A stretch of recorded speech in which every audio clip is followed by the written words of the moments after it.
Merci beaucoup à toutes et à tous. Je vous souhaite la bienvenue pour cette conférence de la chaire Yves Oltramar.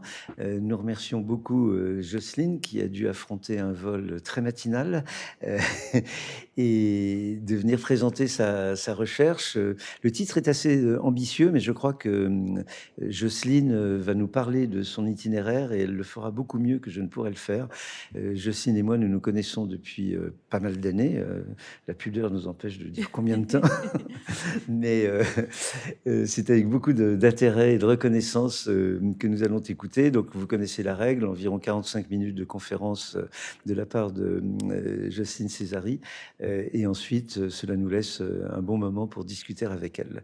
Merci beaucoup Jocelyne d'être avec nous.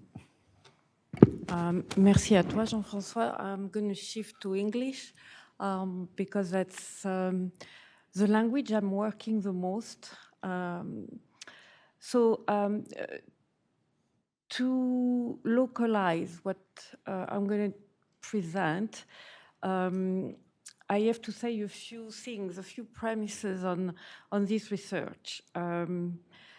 I started to work on Islam in Europe, then Islam in the US, and I also did a lot of work on Islam in North Africa.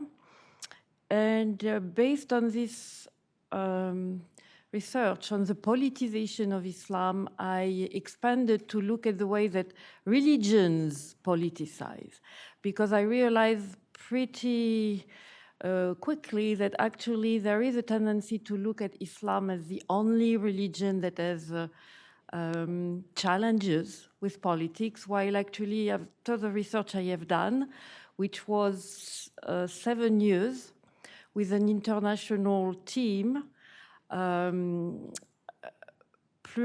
multilingual.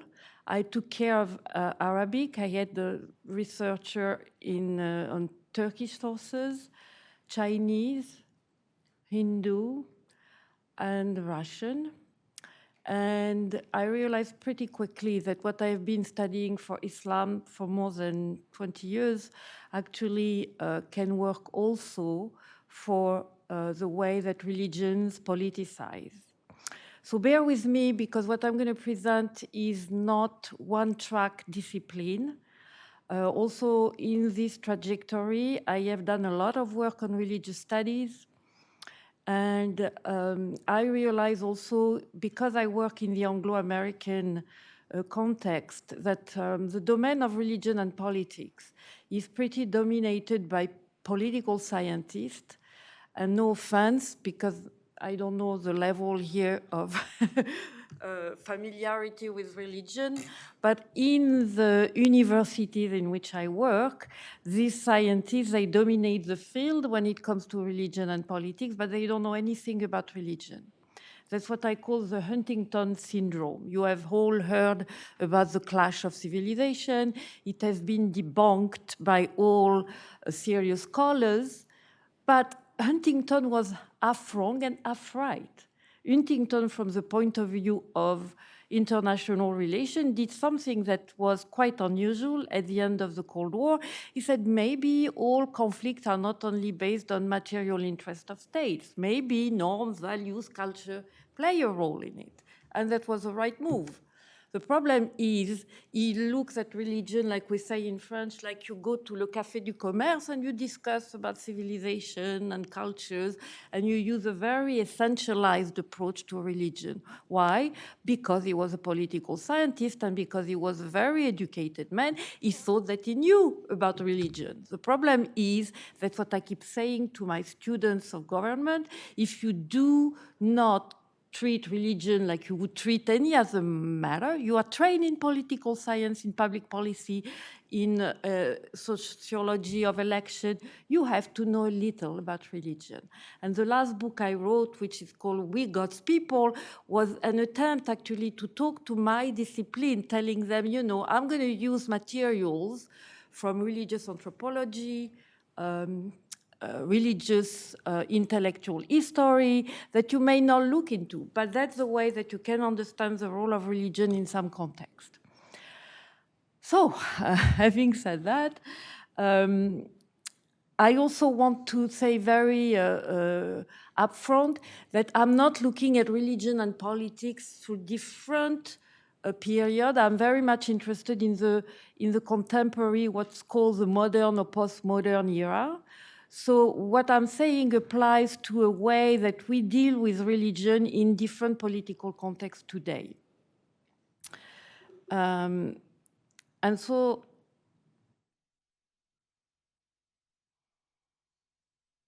yeah, that's one. So I take it from the rise of the nation state. And here I do not treat nation and state as synonymous.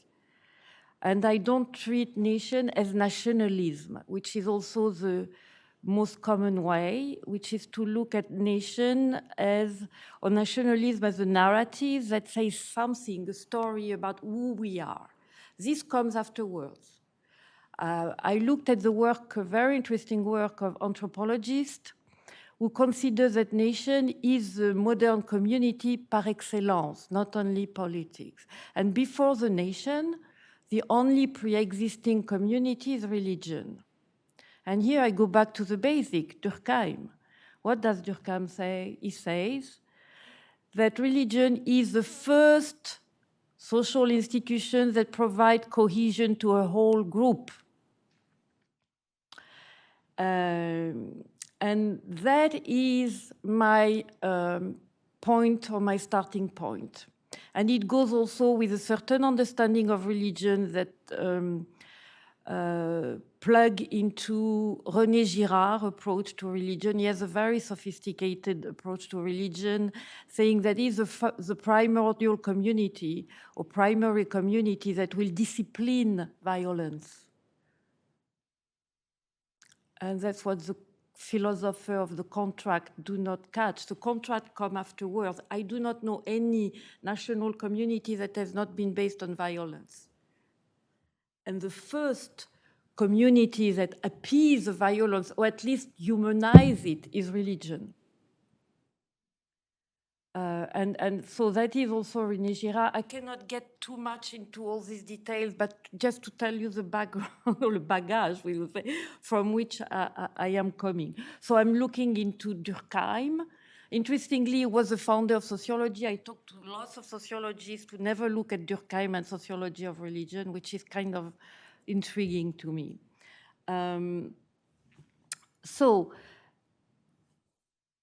And also, just another information, I was quite fascinated by the number of studies that show that if you control for the gender, the socioeconomic background, the education, the religion, people still do not feel happy the same way, are not ill the same way, according to the nation in which they are. So everybody has looked at this variation on happiness, on illness. Nobody has looked at religion. And that's my starting point. If it does affect or transform what we consider the most central element of personalities, what does it do to religion? The nation. What does it do as a modern community? So that is, I would say, the premises here. And again, I look first at the nation as this community that will displace actually the pre-existing religious communities. What does it mean? It means, as I said, that I'm not looking at nationalism. Nationalism is a nice narrative that we say, as Renan said, how we can justify we all can live together. But before that, there is a lot of blood, tears, and suffering. And I think we are in the middle of all that. You are witnessing right now the challenges of building nation. I am in Israel to observe that right now. I come from the US, and now I have been sent by my American university to look over there what's going on. And it's quite eye-opening.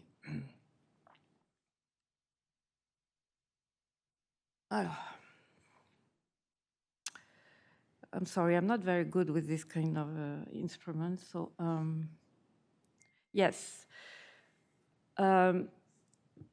What are the two features of nations that do not belong to any other communities? Again, this is not my take. I have looked at what people, anthropologists, say about this fundamental community that actually change even our biology. Two principles: equality of membership and sovereignty of people. I do not know any religious community that is based on these two principles, none, including Christianity that praised itself as having done the separation. It didn't. The equality of membership doesn't mean that it happens overnight. It's a continuous fight. And you have several steps, you know, first all men, then women, then people of different religions, different ethnicities. We are now at the forefront, and having lived in the US for so long, the forefront is the equality of sexual minorities. And it goes on and on. I don't know which will be the next one, but it keeps going on. So it doesn't happen that, you know, people overnight accept this equality. It's a continuous fight. And the second principle is sovereignty of people. And that's why it's so appealing that the nation tells people, I have the power to determine my fate. It's very empowering. So it doesn't, you know, I have lots of discussion with the post-colonial studies. And I say, yes, it's a Western concept. Yes, it's a Western concept, but it travels. Even in the West, we have ideas that come from elsewhere and that we have adjusted.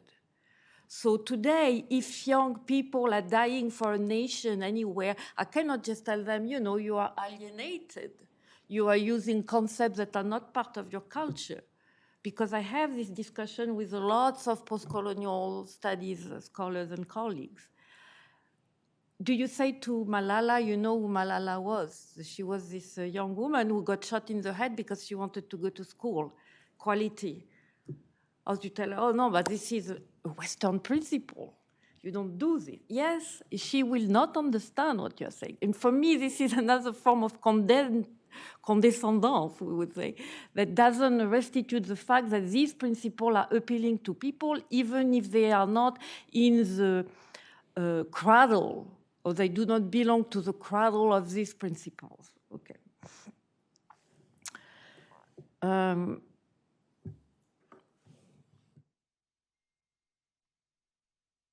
This is a very dense slide. Again, to say here that the work on Western Christianity and its change related to the building of nation has been done, not by me, by someone that I respect a lot, Charles Taylor, The Secular Age. What does he say? He said that when does secular emerge? On the breakdown of Latin Christendom, after the war of religion.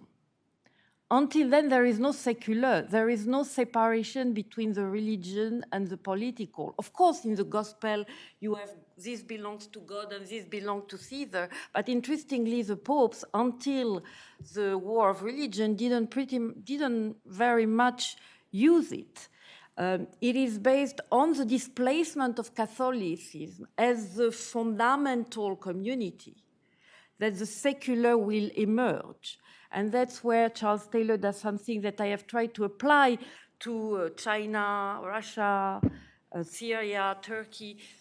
The term secular comes from the change in semantic of the seculum. Seculum just meant century. It will become secular versus religious when some function that was still captured by the Pope and the Catholic Church will now be moved, shifted to kings and actors who do not belong to the church. So you had to say something to define them, and that's how they became secular. So, and that's the beginning of secularization, and secularization never ends. Secularism is an ideology, it's not a concept. But secularization is an ongoing process that never ends, including in the West. Look at the way that the Europeans are dealing with the presence of Islam and how it has reopened discussion on where is the status of religion in the public or the private, And we thought that this was solved pretty much, actually, since the war of religion and afterwards. So maybe I should show you a painting that will say more than I can say in words, to show you this foundational role of the Catholic community.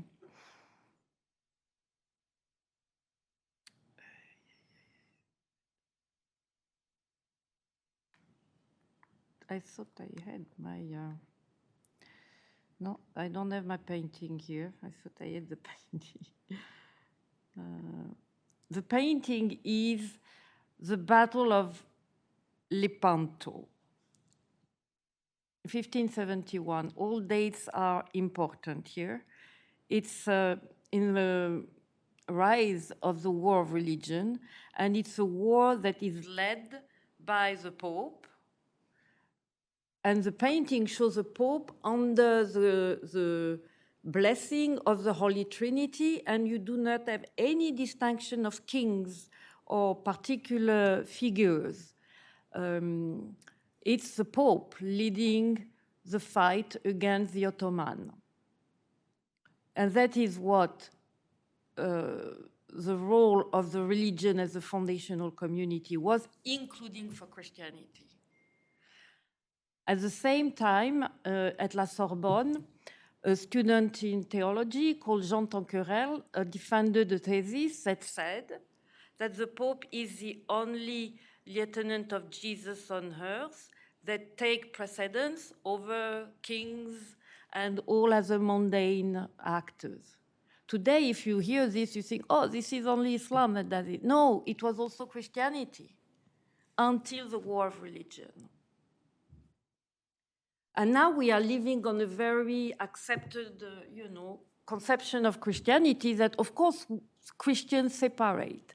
It will take a long time for Christians to accept the separation. As long as, I grew up in a Catholic country, the Catholics, how long it took them to accept the separation, the sovereignty of God. From 1789 to even in 1905, they have not accepted it yet. So my friend and colleague, Jose Casanova, who is a sociologist of religions, keeps telling me what I hear today about Muslim, I used to hear it about Catholics. Think of the connection between the Catholic Church and military, despotic, authoritarian regime. And that's what I'm trying to say here. To think that there is only one religion that has challenged with the religious and the politics divide is misleading.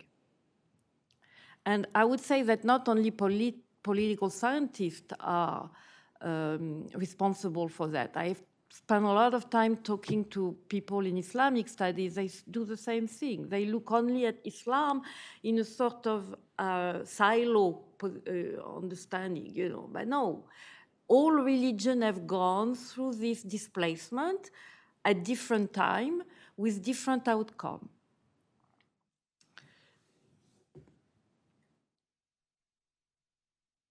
So, and here I would like to introduce another distinction because they are not the same. So the secular religious emerged at the end or right in the middle of the war of religion, and it's established, cemented in the Westphalian Treaty. There are several treaties around the Westphalian agreement, but the idea that didn't exist before and on which our international system is still based is that the state is the only actor that can wage war and has a monopoly of legitimate violence. It's interesting because when I talk to my students in government, they think of the Westphalian order as a given, like it came all wrapped up, and they don't realize that it came actually from this displacement of the religion. What the Pope led as a war in 1571 is not possible anymore in 1648. And that's why Christianity has the longest experience with the Westphalian order. That's why the Catholic Church, Vatican, is the only religion that is considered as a state. No other religion. I mean, we can talk about the Jewish state if you want, which is another story, but there is no state that is attributed to one particular religion like that. So because this is the historicity of this displacement for the Christian experience. And it's interesting that after this displacement is done, you see a change in the way that the theologian will look at the role of religion. And that's where religion becomes faith. Faith and religion are not the same. Religion, by definition, if I go again by the semantic religare, is to link people together. Faith is my personal experience with the religion. And it's in this shift that the Catholic Church and Christianity in general, and it will be even intensified by Protestantism, it's about the receptacle of the religion is not the community anymore, it's the individual. And that in this change, that the theologian will focus on the parable in the gospel on this belongs to God and this belongs to Caesar, not before. And that's on this basis that actually, if I do good Foucauldian work of governmentality, that how religious studies emerge. There is no religious studies before. You work, there is no difference between religion and secular. If you want to get knowledge, you go to the church. If you want to do music and arts, you do sacred music. You do sacred painting. Everything that you have to express yourself is in this canopy. Again, it doesn't mean that people are pillars of church. Far from it. But it means, like Charles Taylor said, that meaning this is the central institution that give meaning to everything. And so you can read secularization as a continuous erosion of this influence of the religious community on different sectors of life. Think of it. We used to be born in the church, to die in the church. The civil status is a secularization, where you can be born outside the church and not, be a non-person. Because that's why, that's why the Catholic could not accept the Protestant. You do not break the unity of the church. And again, if you do not, again, I've not done this work. It's out there. I use it in order to understand what happened to religion when it comes to this challenge of politics in the modern time. So this brings me to a second divide that is not the same that religious and politics, which is sacred and profane. And sacred now doesn't concern only the religion, it concerns also the nation. The sacred, again, if I go back to the fundamental or the basics of Durkheim, the sacred is the totality of institution, ideas, norms, ritual, people, creation that are central to, and in which we say we. That is we, what we are. Today, that is the nation that is this that has this prerogative. People die for a flag. People die for a country. Again, if I step back, what's the difference between dying for God or dying for a country? That's the sacred. Of course, the religious community, that's still its sacred places.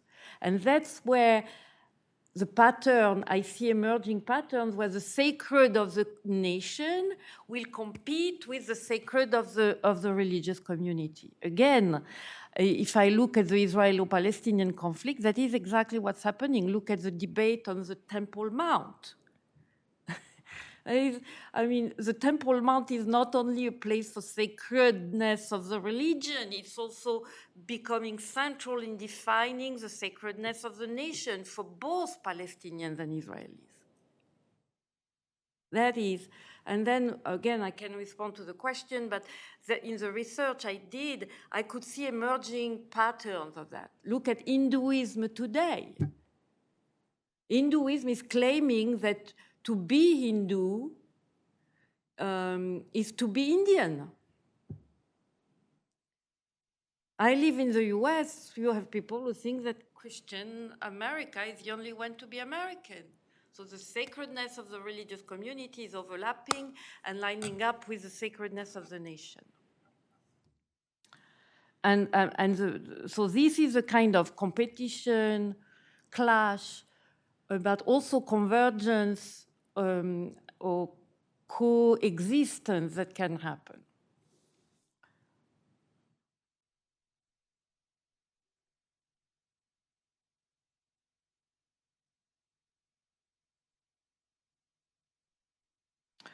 So what does it mean in terms of methodology? So I do, again, I use the genealogical method from Foucault, meaning I look at what do people say or do when they say we are religious or we are member of this nation. What are the terms, the values, the institution around which they fight? So I take it from now, and then I do a sort of going back, tracing back. Where does this come from?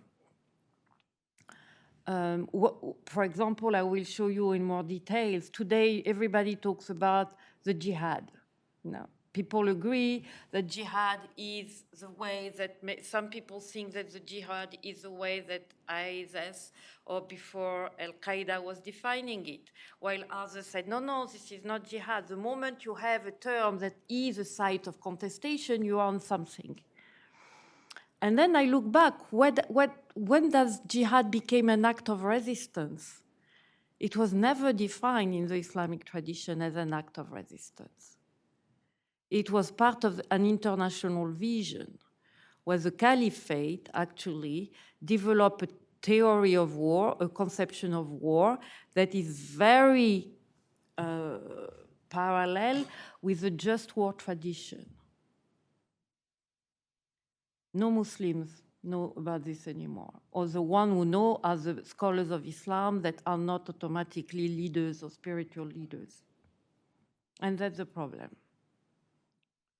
Because the jihad in the caliphal period can only be waged by the caliph.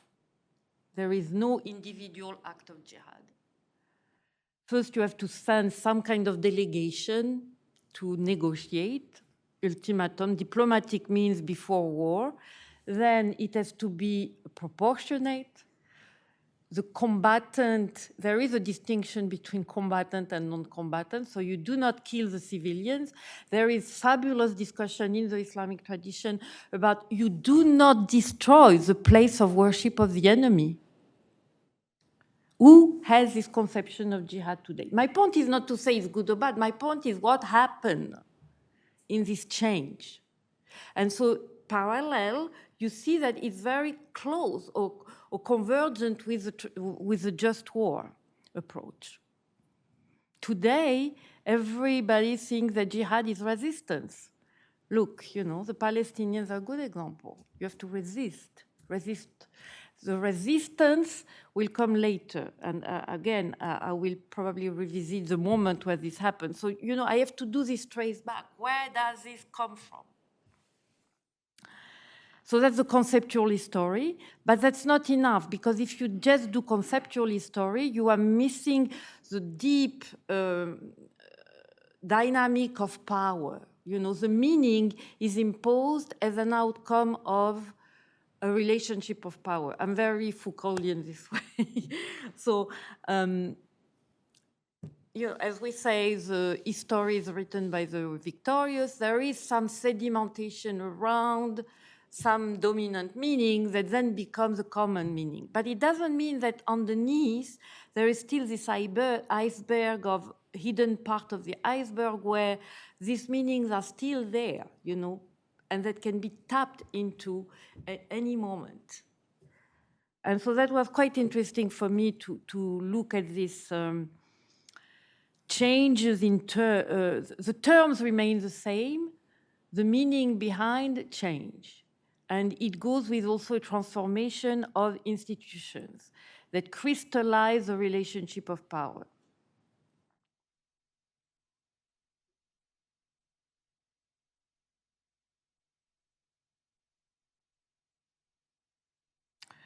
So, because the state is at the foundation of the international order as we know it, you cannot exist if you are not a state, period. I mean, we can, you know, people may have the nostalgia of the empire. I do not see this happening. Even Daesh, ISIS, you could consider it a rogue state, you know. It still was influenced by this idea of institutionalization, even if the territory was, or the population rather, could come from different parts of the globe. But still, you know, they try to have a flag, to have a school system, a currency. So it's very hard to get out of the state once you have, again, been socialized into this idea that the political power has to reside in the state. And so what I have seen in my work is that actually even the secular states, and that's why secular is not a separation or an ignorance of religion, it's a continuous competition, interaction with the religious community, the communal level. The secular state has one goal: to erode as much as possible the social influence of religion. With different outcome. I would say that Europe has gone the further in that. Even the US, they could not do it as much. You know, we always compare France and the US. It's quite fascinating. At the institutional level, you could say these are the only two countries that really separate. But at the social level, they cannot be more opposed or on opposite side. Tocqueville goes to America and is marveling that to be a good citizen, you have to be a member of a congregation. This is a societal level of religion that Americans are still very proud about. And that's why, unlike what people think, Muslims have a greater time and still better inserted in American society than any Muslim can be in Europe for this reason. They are not bothered by the hijab,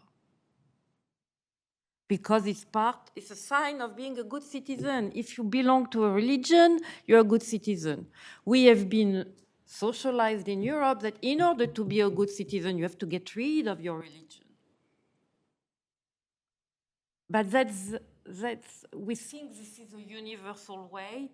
It's a minority. That's what I keep telling to different audiences. The way that Europeans have relegated religion on the social level, outside as much as possible of the public space, is a minority in the world. I do not know any other set of countries that have gone as far. And again, you can make differences between the English, the French, the Dutch. You can make, you know, there are different, I mean, the English or Brit are the closest to the American way. And even though there are problems and issues. So again, and this is an ongoing, continuous competition and tension. Even the way that the French have relegated religious communal markers tells you that in order to be built as a secular nation, you have to deal with the religion. Pushing it outside the public space is a way to dealing with it. there is no neutrality in that. The way that the French state has been involved in organizing, mingling with the organization of the Islamic institution in France is a case in point. This is not secular. Secularization is not the state impinging on a religion. And that's what the French state has done. That's what the Americans, they don't understand this at all. You know, this would never come even after 9/11, that the state could look into, scrutinize how this religion is organized.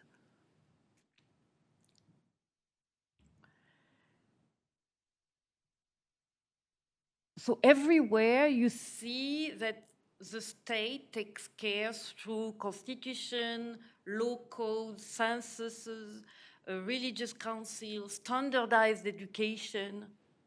Again, I mean, here the French are the outlier. I mean, you have lots of countries, even most in secular democracies, where religion is part of the curriculum. Because secularization, again, is not separation, and it is not mutual ignorance. It's to talk like Stepan, it's twin toleration. And this twin toleration can take different form according to the history of the religion in the country. It means that the state take responsibility not to interfere into the internal organization of a religion, including the doctrine, but also the people, the buildings. Religion is very concrete, it's material. Actually, from what I understand, after this almost decade across religion and countries, most of the conflict have nothing to do with the belief.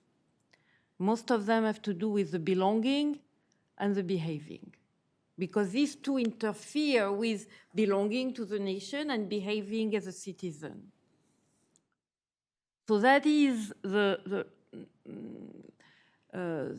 tension here, the site of contestation, that the state has tried to, sometimes the state impinge on the religion.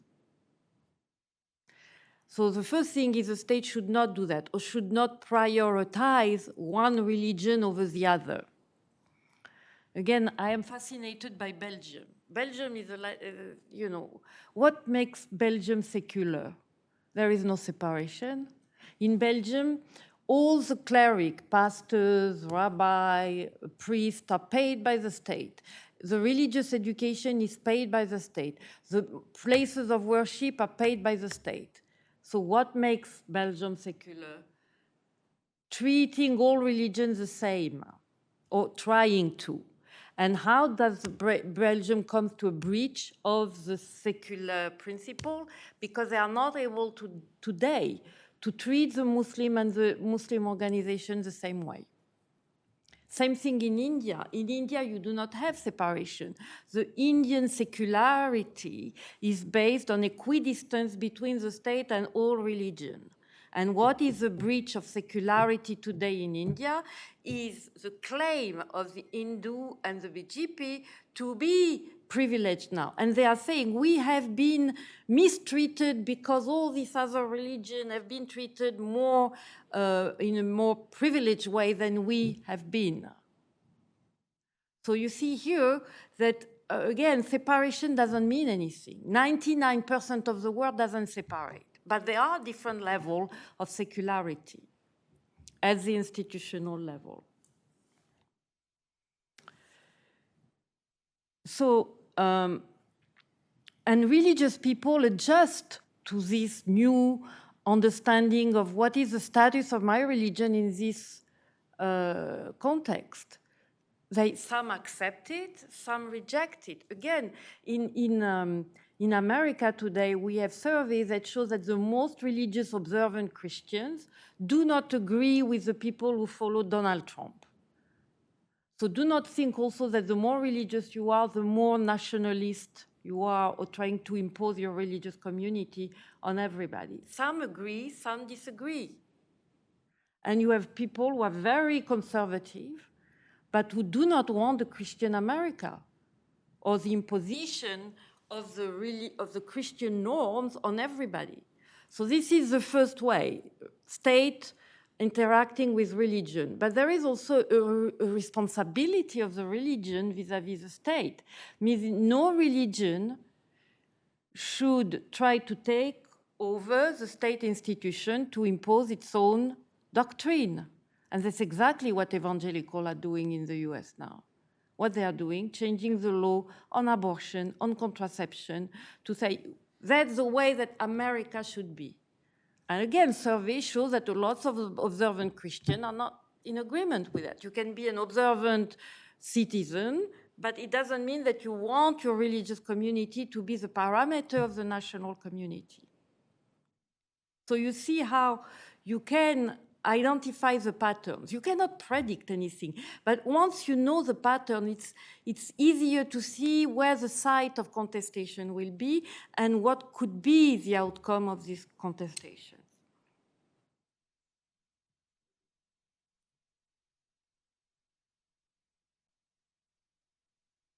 So I just want, this was very general. I already have spent most of my time, but I want to say a few things on Islam because it remains, after all, my most long-standing relations with the religion and politics.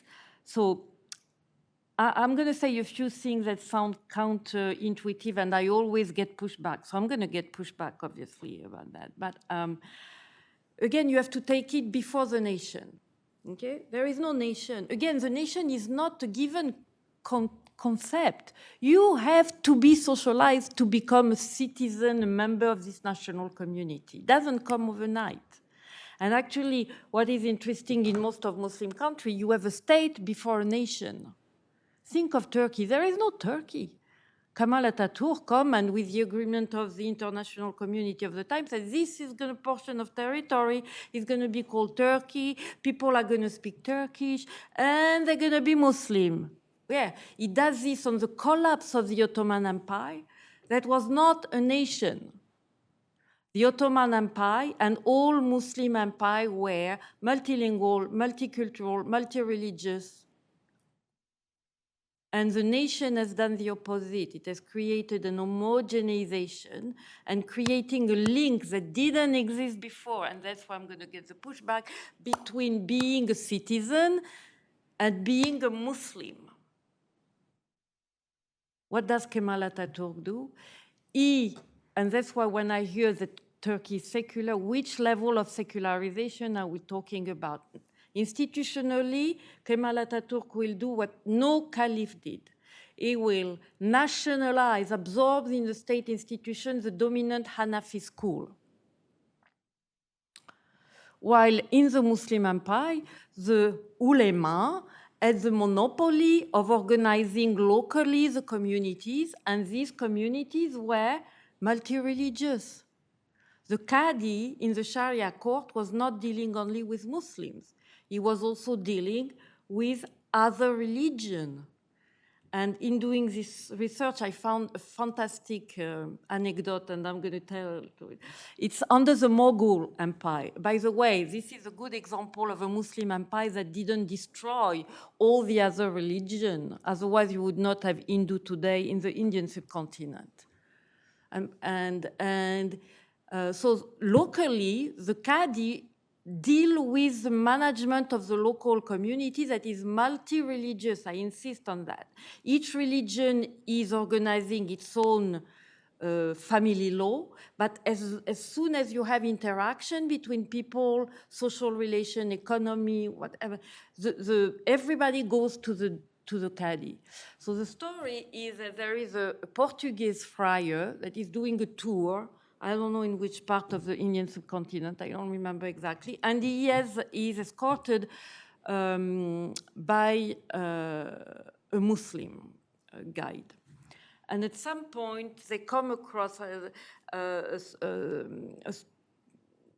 peacock and they kill the peacock. They end up in the Sharia court. And the friar said to the Qadi, but why do you care? You don't believe this is paganism. He said, no. I have in my community people who think that the peacock is sacred. So I have to take this into account. And so the friar end up spending a little time in detention. But that is the mentality of the localized management of the communal understanding of religion. The Qadi doesn't look at what this belief or this. He's looking at how do people interact here and how I'm going to manage some stability. That is politics. And there is no state. This is done locally. So all this disappear with the building of nations everywhere. Everywhere the state will take on one particular religion and absorb it after the collapse of the Ottoman Empire into the state institution. Because until then, the ulema are independent in terms of their training. They are training within their own institution, and they are validated and evaluated by the peers. There is no written law, so meaning the Sharia is a monopoly of the ulema.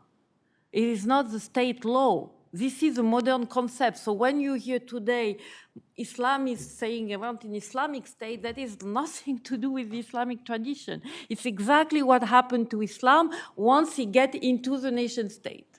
So the only way you can think of your religion as powerful politically is to capture the state, which was unthinkable for the ulema during the caliphates, because there is no central state.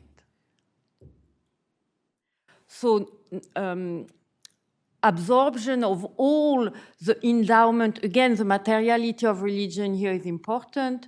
Land, buildings, bodies. The cleric become a civil servant. They are on the payroll of the state. So this is not secular. Huh?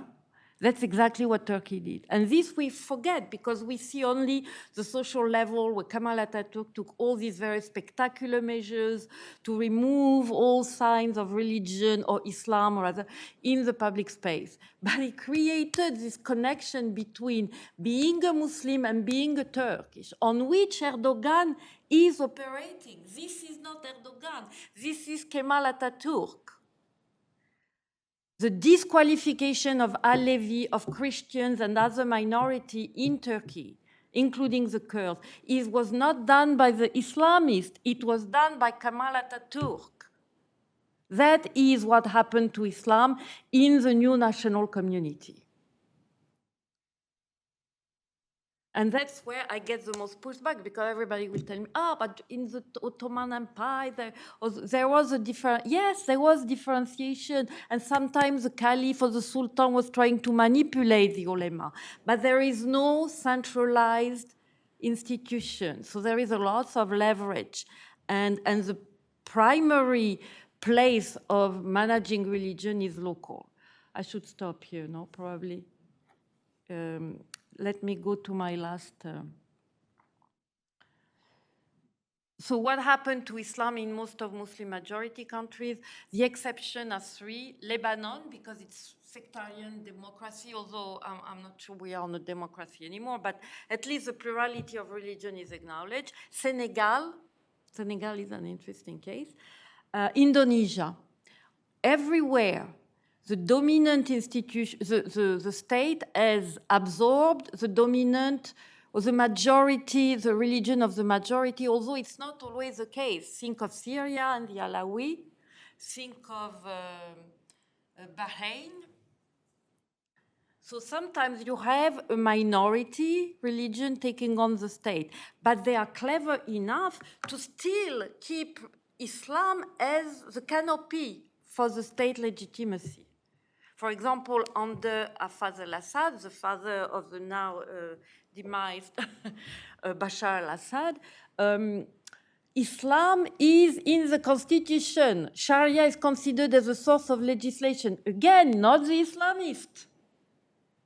Hafez al-Assad. So no wonder why the Islamists are the children, the heir of this understanding. They didn't create it. They just said, oh, we want more of Islam in the institution, because under the secular national state, Sharia was reduced to civil law. Marriage, divorce, custody of children. There is no secular law in most of Muslim majority countries. You marry in Islam. Interestingly, it's the same thing in Israel. There is no secular civil law. I wrote an article that created me lots of, I said, I look at, Turkey and Israel have a lot more in common than they think they have. Actually, Israel has a lot more in common with the Muslim majority country than they think they have. So there are a lot of pushback on that, but that's interesting. So this is the new understanding of the status of Islam in the nation state. So the whole pattern here is, what are the Muslims who are happy with the status quo, meaning I belong to this nation and I am a Muslim, but I'm not particularly committed to observance at a personal level. But, Islam is part of my public political culture. Even the Copt in Egypt would say this. There is fantastic testimony of a Copt saying, I am Muslim by nation in Egypt, and I am Copt by religion, or by faith, I would say. That is exactly what happened everywhere. And you have people who we call Islamists that say this is not enough. We want more of laws regulating the behavior, not only of the Muslim, but the whole national community. We want to go beyond family, marriage, custody of children. We want economy. We want penal law, the whole debate on, criminal law. And that's why you see the tension emerging. What was fascinating after the so-called Arab Spring is that nobody, the so-called secular, religious, nobody said we should separate. Maybe we should separate Islam from the state. Nobody. Everybody has absorbed that. That's part of the national habitus. That is what happened in... So I did a comparison with Syria and Turkey. So that's what I call hegemonic Islam. Hegemonic Islam, again, you see all my references here, Foucault, Gramsci. It's the political culture for everybody. Even if you are not a believer, even if you are an atheist, you comply to a certain understanding of Islam that is part of your civic posture. And even if you are not a Muslim.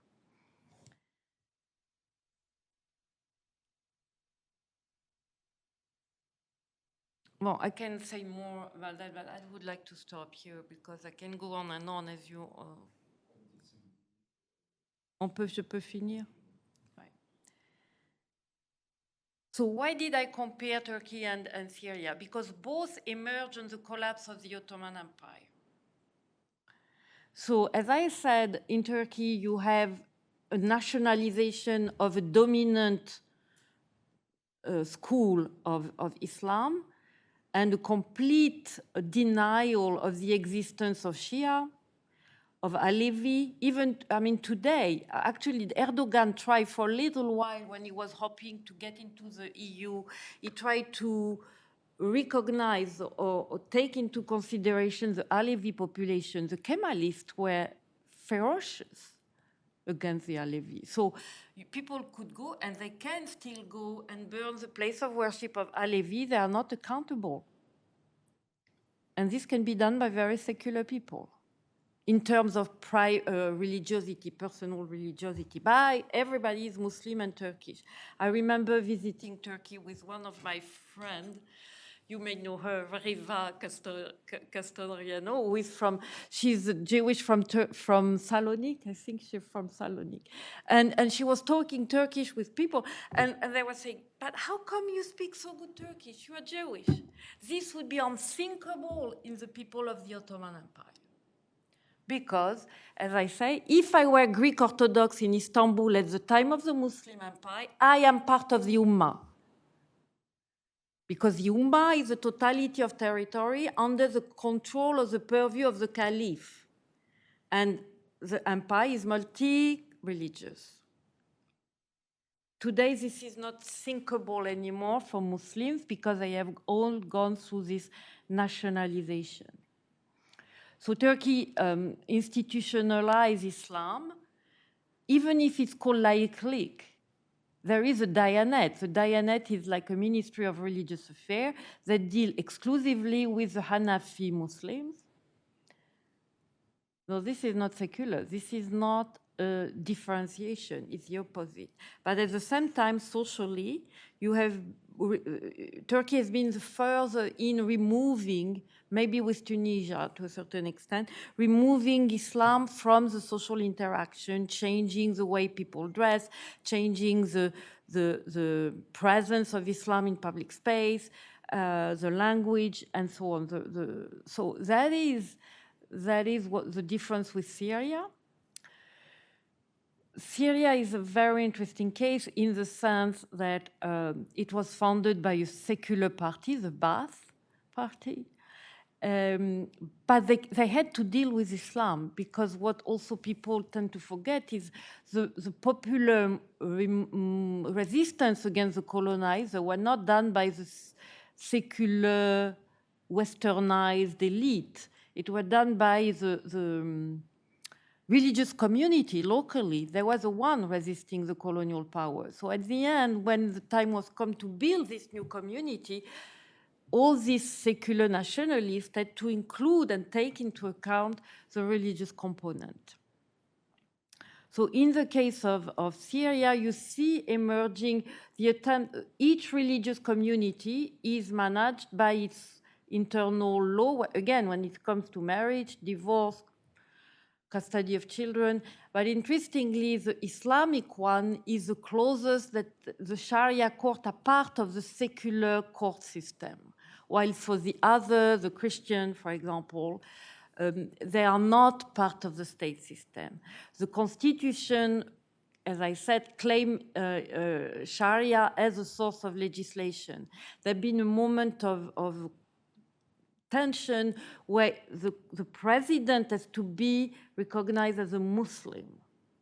You see, that is what hegemonic Islam is. You look at the way that children learn the stories of their nation. There is no reference anymore to the Muslim empires, nowhere. It looks like Islam starts with the nation.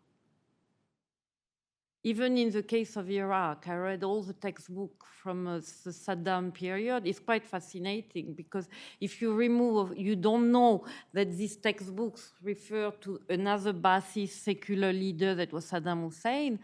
You think that some of these references come from Islamists. You know, it's recognizing the importance of Islam to create a good Iraqi citizen as belonging to the nation, even if you don't have to practice.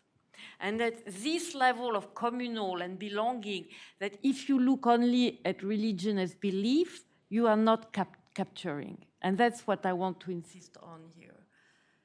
People don't, because we are still shaped by the war of religion from Europe. The belief here is not important, the belonging is.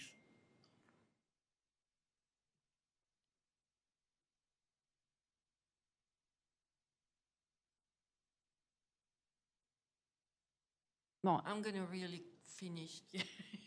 I said I've said it several times, but I have to finish.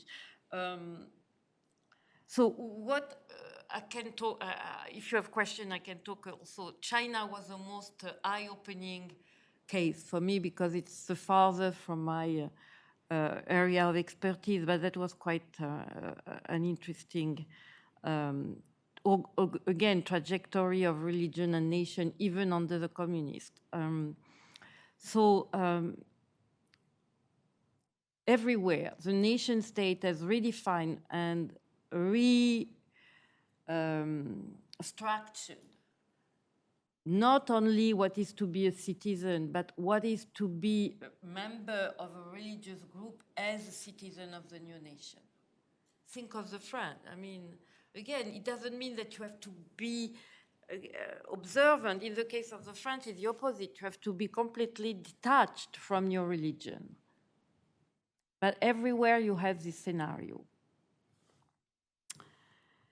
Oh, that's the end of my presentation.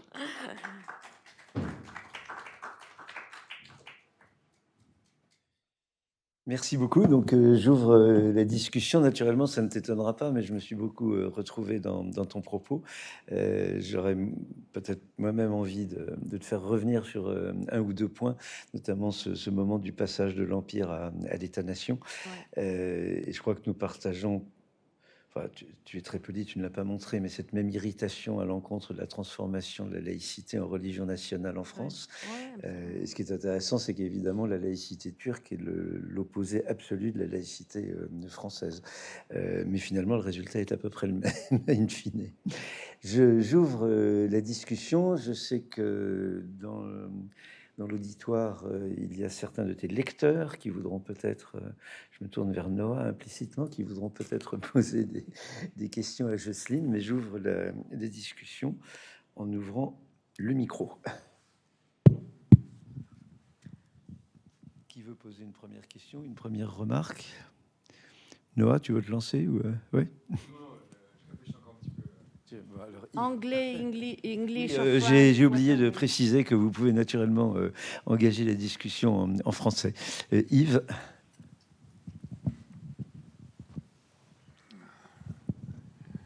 Je veux d'abord vous remercier pour ce très passionnant et complet exposé.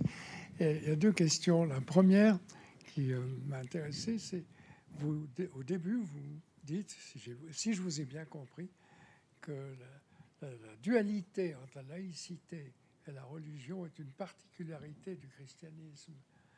Ça m'a intéressé parce que je n'y avais pas pensé.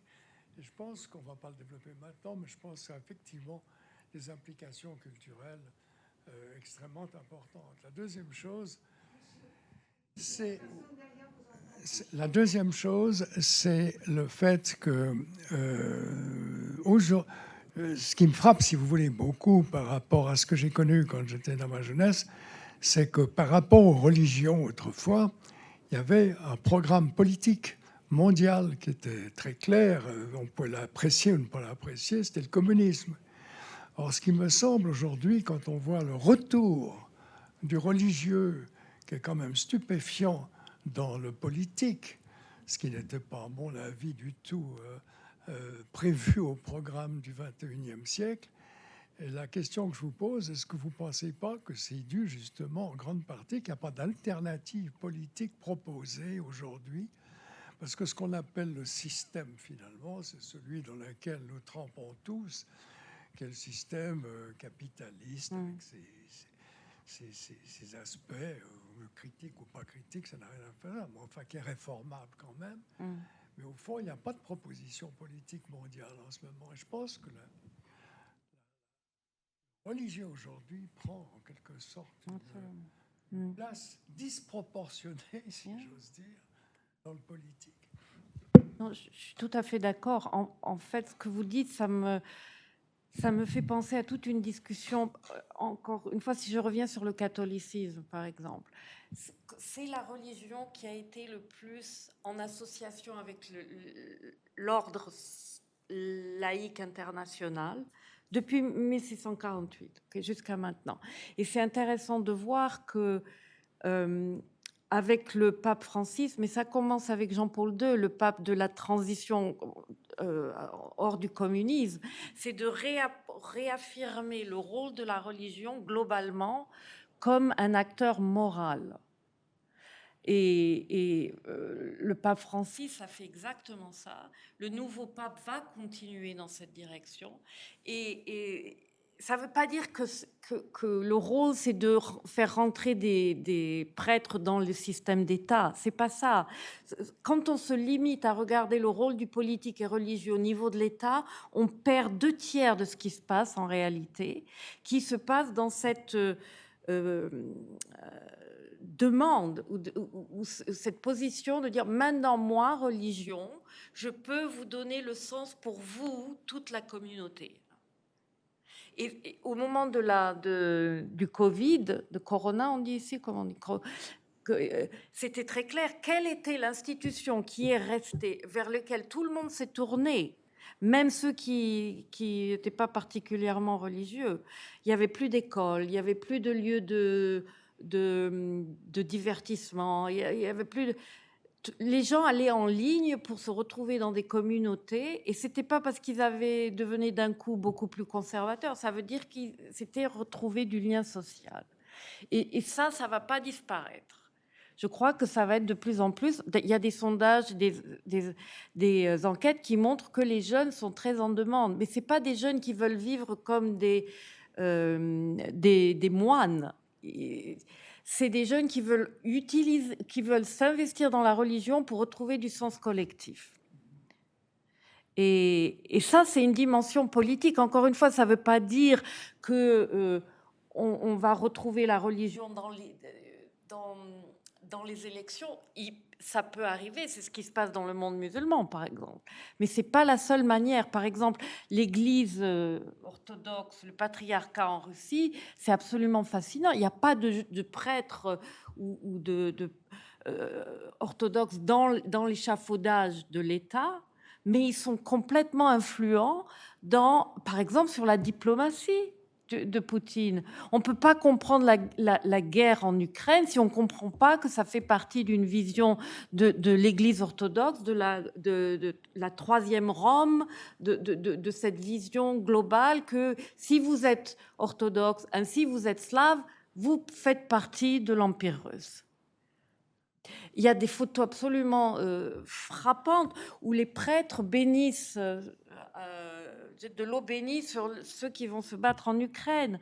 Alors ceux qui voient juste Poutine, il s'est angoissé que l'Ukraine allait rentrer dans l'OTAN, c'est pas ça la vraie raison. Encore une fois, c'est juste un décodage très laïque de tous ces courants qui existent. Et ça, c'est partout. L'Inde, la Russie, la Chine, partout. Donc, oui. Et pour moi, ce qui est intéressant, c'est que le catholicisme essaie de se présenter comme le leader moral pour toutes les religions.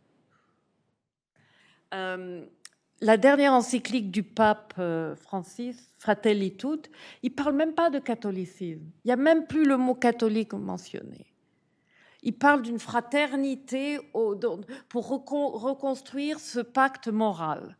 Et je peux vous dire, puisque je suis les musulmans de plus près, que les jeunes musulmans sont très, très intéressés par ça. Ils se sont mis à lire l'encyclique du pape dans des cercles d'études pour voir comment ça marche.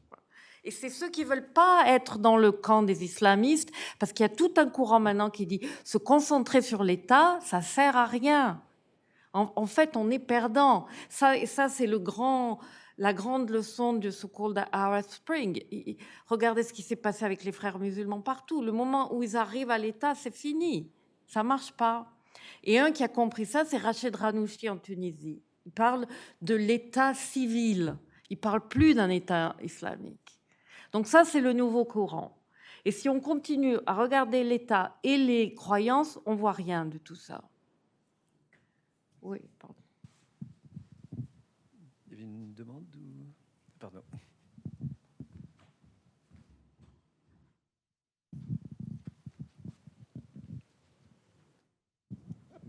Alors moi, je ne suis pas du tout dans les environnements académiques, mais j'ai vécu aux États-Unis, en Inde, en Union soviétique. Et alors, énormément de ce que vous racontez me parle. La difficulté de m'intégrer aux États-Unis parce que je n'appartenais pas à une religion, c'était terrible. La difficulté en Inde, qui a tellement changé avec Modi qui est venu et qui a radicalement changé ce qu'était l'Inde et qui est en train de détruire ce qui fait la richesse de l'Inde, ce qui est la diversité et l'acceptation qu'il y avait avant. Et en Russie, c'est l'utilisation de la religion, c'est quelque chose d'impressionnant. L'Église russe de Genève était toujours l'Église russe qui était opposée à l'Église russe soviétique. Et aujourd'hui, elle a été rachetée, carrément rachetée, par l'influence de ce qui est devenu l'Église russe dans le gouvernement. Je viens de visiter aujourd'hui, parce que j'aime beaucoup cette église russe de Genève. Cet après-midi, j'ai été, et à l'entrée, vous faites 2 pas et vous tombez sur le symbole de l'aigle. Et la religion est fondamentale dans cette guerre. L'exclusion de l'Ukraine, parce que l'église ukrainienne s'est séparée de l'église russe, est quelque chose d'incroyablement puissant et qui parle à tous ces citoyens ex-soviétiques qui vivaient très bien sans l'Église orthodoxe et qui tout à coup sont devenus des croyants absolument d'une croyance profonde et qui se laissent porter par le message qui est donné par l'Église orthodoxe russe maintenant en appuyant Poutine. Les discours de cette Église sont incroyables. Et j'étais étonnée justement que vous n'en parliez pas dans votre présentation. Oh, elle aurait duré encore plus longtemps, ma présentation. Mais vous avez absolument raison. En fait, la Russie, c'est un exemple fascinant parce qu'il y a toute une série de discussions. La nation russe, dans le sens que j'ai essayé de définir, elle n'existe pas parce que la Russie est passée d'un empire tsariste à un empire communiste. Et donc, toutes les discussions qui étaient à la fin de l'Empire tsariste sur les slavophiles, qu'est-ce que c'est qu'être russe, est-ce que c'est la culture, par exemple, c'était toute la littérature et cette âme slave, ça faisait partie de la définition de ce que c'était être russe, mais la composante, la part orthodoxe, elle était centrale. Alors, ce qui est intéressant, c'est que les communistes, ils vont recréer le patriarcat. À la fin, après Catherine la Grande, il n'y a plus de patriarcat. Encore une fois, c'est un bon exemple de l'État qui érode ou qui sorry, I think in English, qui complètement domine l'organisation de l'Église orthodoxe et qui la met au service de l'État. C'est très intéressant que les communistes, dans la première partie, vont dire non, il faut recréer le patriarcat. Ça ne veut pas dire qu'ils vont être très, très tolérants avec les communautés religieuses. Mais ce qui va se passer, c'est que Staline va faire appel au patriarche pour remonter le moral des Russes dans la lutte contre les nazis. Ça, c'est aussi très, très intéressant. Et là, ça va redonner encore une fois, quel est le statut de cette religion pour définir la communauté russe? Elle a tout le temps été là. Vous avez absolument raison. Et ce qu'on assiste, on voit aujourd'hui qu'il y a toute cette danse entre le patriarche et Poutine. Hein, et je ne dirais pas que Poutine complètement, il l'a mis au service de sa diplomatie, mais aussi le patriarche, il a une vision, comme vous l'avez bien, il a une vision globale. Il veut être le leader de l'orthodoxie mondiale. Donc, encore une fois, c'est dans les deux sens. Mais vous avez raison.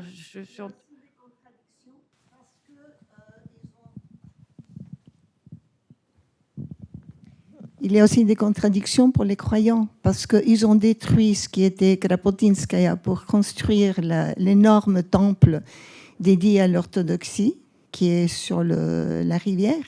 Mais les très croyants de Moscou vont toujours aux petites églises et disent que le grand temple neumoleni, c'est-à-dire que c'est un espace vide de foi, sans prière. Et ce qui m'a beaucoup étonnée en vivant là à l'époque soviétique, c'est que les gens que je connaissais n'avaient pas de religion. Effectivement, ils ne l'avaient pas.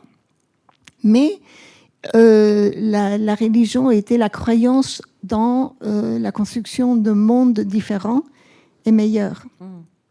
Et les gens, je trouvais que l'âme russe était beaucoup plus belle que l'âme de beaucoup de gens qui étaient très religieux dans d'autres pays.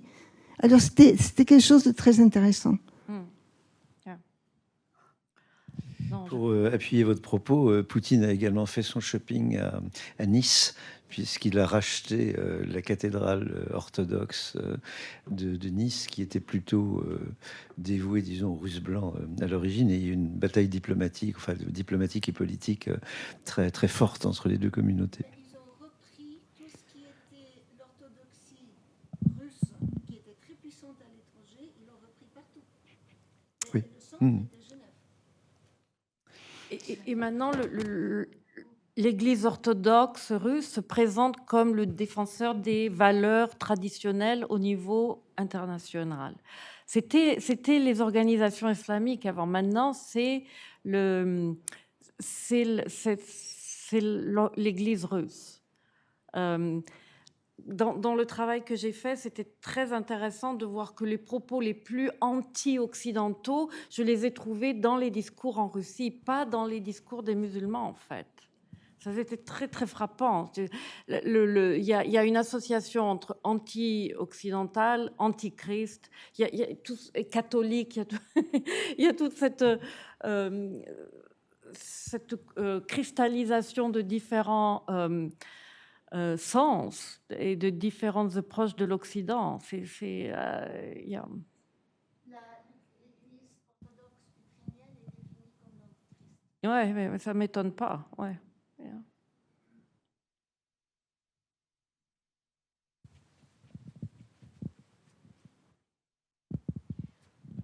Je suis très contente qu'on a aussi parlé un tout petit peu de l'Église russe.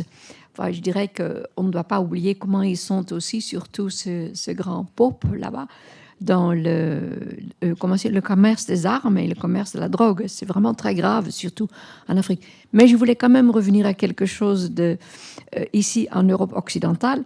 Vous avez parlé de la Belgique, mais au fond, vous avez aussi plusieurs démocraties qui sont très démocratiques, mais officiellement liées à une religion. Par exemple, la Norvège, le Danemark sont luthériens. Et puis le Royaume-Uni, lié presque sacralement, on peut dire, à l'anglicanisme. Donc, et puis aux Pays-Bas aussi, c'est le Nederlands hervormd, la réformation.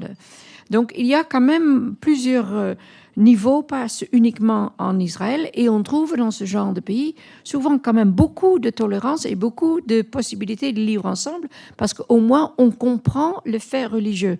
Ça, c'est une chose, et une chose où je voulais vous demander de revoir moi-même.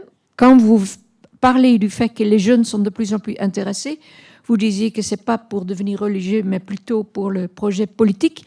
Mais je dirais le contraire, qu'on en a marre que ce soit un projet politique lié à des partis, mais qu'il y a des choses en commun pour tout le monde qui dépassent le politique des partis.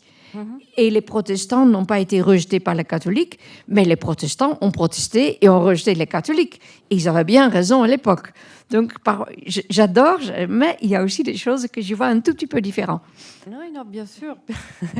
Non, merci pour ces remarques. Quand je dis les jeunes ils veulent s'investir dans le collectif, mais le collectif, c'est pas automatiquement le politique et les élections. Et c'est ça que j'essaie de dire, qu'il faut aussi regarder à ces dimensions du politique qui sont pas dans ce qu'on appelle la politique institutionnelle, mais qui sont dans cette mobilisation du vivre ensemble au quotidien. Voilà. Y a-t-il d'autres Oui.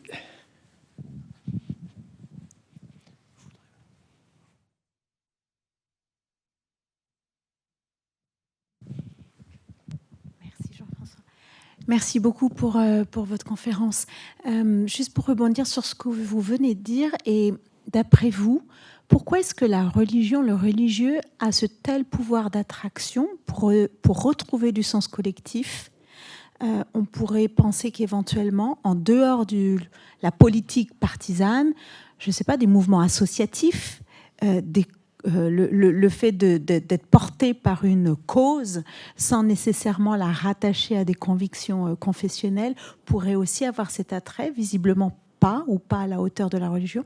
Est-ce que vous auriez une explication? Et puis, vous avez une autre petite question. Mentionnez le cas du Sénégal comme étant intéressant. Si vous pouviez nous en dire 2-3 mots. Bon, merci. Merci beaucoup. Je sens que je vais repartir sur une autre conférence. Non, mais vous avez raison. C'est-à-dire qu'on est dans une période où toutes les grandes idéologies se sont essoufflées complètement. On parlait du communisme. Qui peut être communiste? Le libéralisme, on a vu avec la crise financière de 2008, on ne peut pas croire au marché. Il y a un côté déshumanisant dans le communisme, ou dans le capitalisme, pardon, dans le communisme aussi. Et la nation, elle a pris toutes ces connotations suprémacistes et intolérantes. Alors, qu'est-ce qui reste? Et c'est là où les acteurs religieux, quand ils se détachent de la politique institutionnelle, ils essaient de redonner du sens aux gens au quotidien. Et c'est ça qui marche. Alors, certains le font comme ça, d'autres le font avec, en effet, un but beaucoup plus partisan. Mais au bout du compte, quand ils sont orientés sur le partisan, pour reprendre le propos de madame, ils échouent. Je crois, c'est pour ça que pour moi l'islam c'est intéressant, parce qu'ils sont allés jusqu'au bout de cet intérêt d'investir l'État. Mais aujourd'hui, on voit bien, qu'est-ce que ça va être un État palestinien? Est-ce que ça va être le Hamas? Est-ce que ça peut être le Hamas? Il y a des vraies discussions aussi, personne ne parle.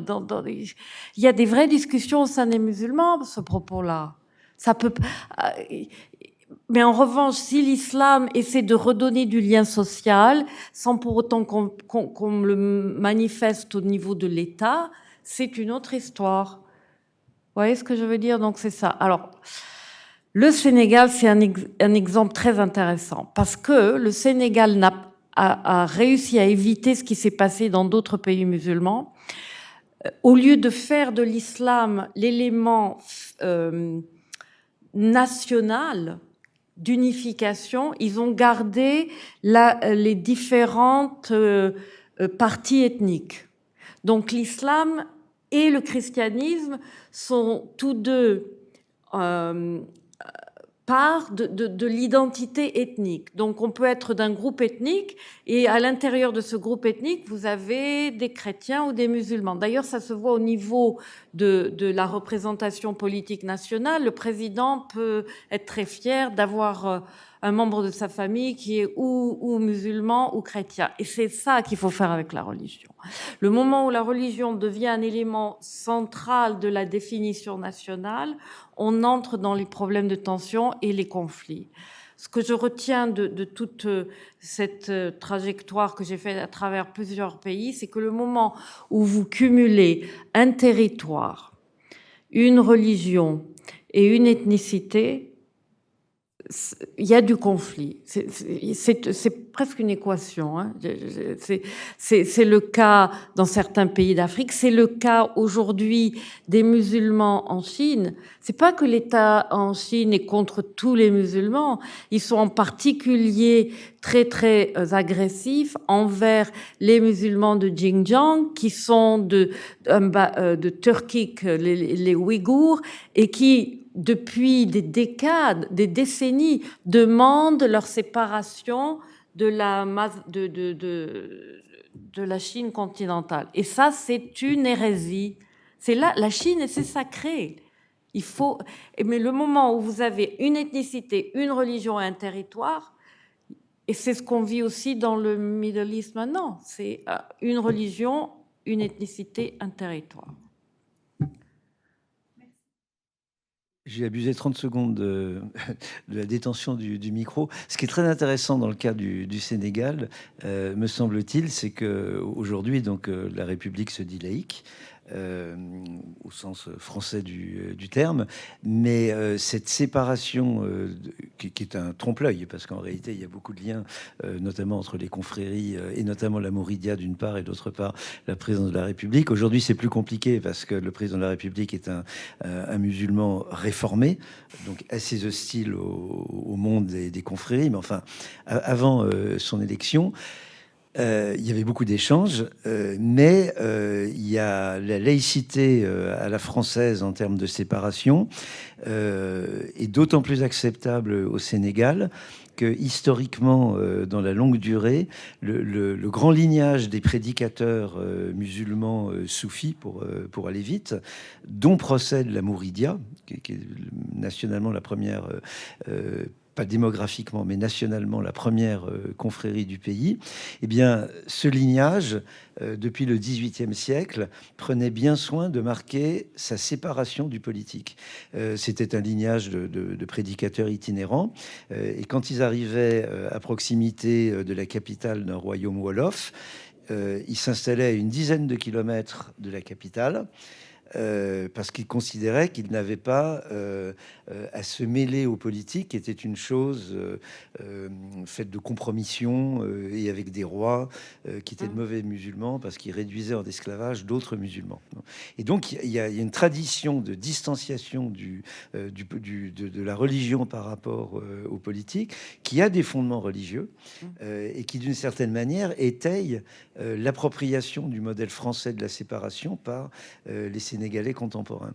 Et l'autre point que je me permets d'avancer, parce qu'il corrobore tout à fait la réflexion de Jocelyne, c'est que la Mouridia, à l'origine, c'était donc ce lignage des Baquets qui était qui participait de la Kadiria. Bon. À la fin du 19e siècle, se lève donc dans ce lignage des Mbaké, se lève un prédicateur qui va progressivement prendre ses distances par rapport à la Kadiria pour fonder sa propre confrérie, la Mouridia, qui est une confrérie nationale. C'est-à-dire qu'elle n'existe qu'au Sénégal, ou plus exactement, elle n'existe que chez certains Sénégalais, même quand ils se trouvent à Venise à vendre des ceintures ou à New York à vendre de l'électronique de pair avec les Sud-Coréens. Donc c'est un cas très intéressant parce que c'est une confrérie islamique, nationale, sénégalaise et complètement globalisée. Et on la voit, enfin dans tous vos voyages, vous rencontrez des mourides sans le savoir, mais qui sont. Et je trouve que ce cas de figure est très intéressant par rapport à ton propos, ouais. Sébastien. Déjà, je voulais vous remercier pour la présentation.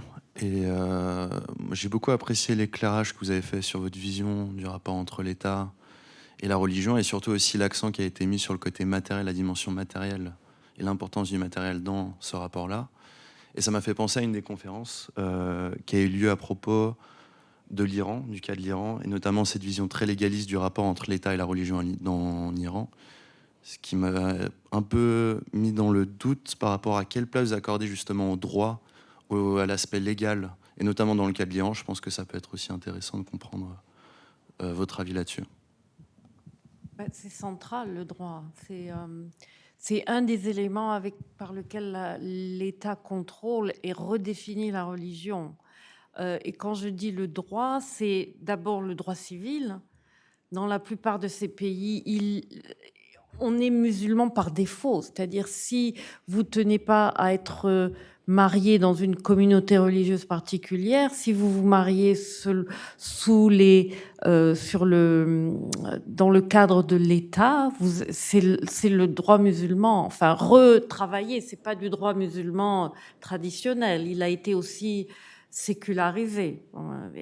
Et donc, ça, c'est le premier élément. Tout ce qui tient à la famille, parce que aussi la citoyenneté, c'est-à-dire on est membre, comme vous savez, le père donne la religion et le nom, mais aussi il donne la nationalité. Il n'y a que très récemment, même en Tunisie, où les femmes ont pu finalement transmettre la nationalité à leurs enfants. Donc tout ça, c'est des restes, je dirais, d'une certaine vision du droit islamique qui a été intégrée dans le système de l'État ou dans le système législatif. Le deuxième aspect qui est très, très intéressant, c'est que dans tous ces États supposés laïques, il y a quand même un certain nombre de prescriptions qui limitent la liberté d'expression pour éviter les insultes à la religion. Et alors, là aussi, on voit une transformation complète de ce qui était avant dans le droit musulman. Il y avait une différence entre l'hérésie, le blasphème et l'apostasie. C'est pas la même chose. Hérésie, c'est si vous faites une doctrine qui sort un peu de la voie orthodoxe. Blasphème, c'est quand vous dites des choses pas très sympathiques ou que vous traitez à la légère certains prophètes ou certaines croyances. Et l'apostasie, c'est carrément sortir, c'est-à-dire il n'y a pas de Dieu, il n'y a pas de prophète, etc. Donc dans l'islam, les trois éléments ne sont pas traités de la même manière. Et contrairement à ce qu'on croit, il y a très peu de cas d'apostasie parce que les conditions qui étaient demandées ou requises pour que quelqu'un soit déclaré un apostat étaient tellement élevées qu'il n'y a pas vraiment de cas très aussi nombreux qu'on croit. Et le blasphème ne concernait que les musulmans.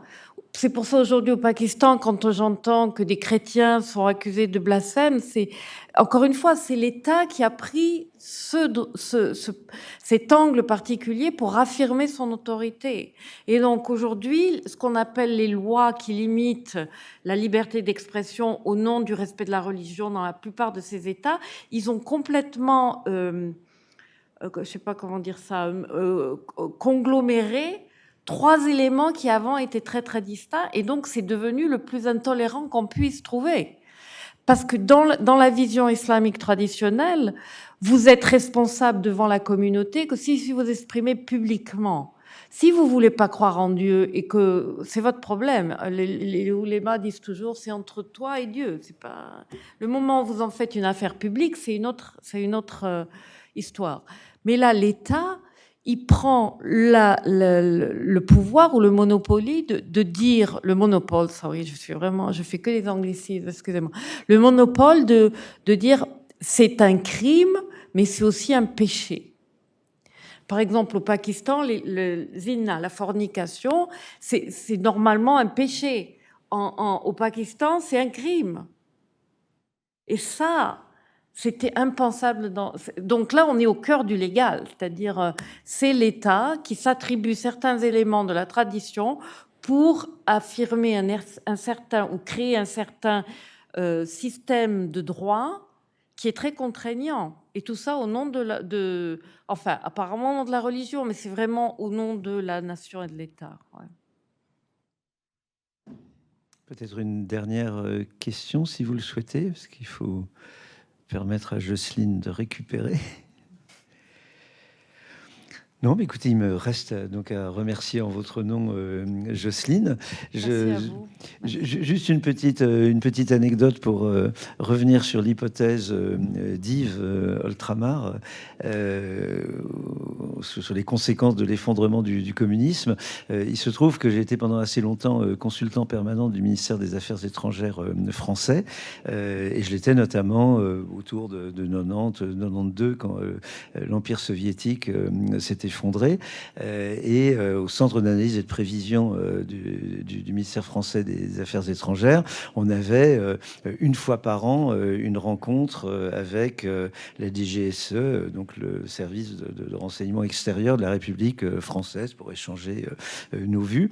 Et je me souviens d'une réunion, donc ça devait être en 91 ou quelque chose comme cela, juste après la chute de l'Empire soviétique. Et ces pauvres espions français étaient mais complètement désemparés parce qu'ils avaient construit toute leur carrière dans la lutte contre le communisme, et là, ils n'avaient plus d'ennemis. Bon. Et ils étaient vraiment en déshérence absolue, un peu comme les bouchers face à la vague végane. C'était pitoyable à voir. Bon. Et puis, en quelques années, ils se sont reconstitués un ennemi qui est l'islam. Et je pense que cette petite anecdote conforte tout à fait l'hypothèse d'Yves. Merci, Jocelyne, de cette excellente conférence, et puis j'espère qu'on aura d'autres occasions de partager avec toi. Et je vous invite à lire les nombreux travaux, les nombreuses publications de Jocelyne. Bonne soirée à toutes. Bonsoir, merci à vous. Merci.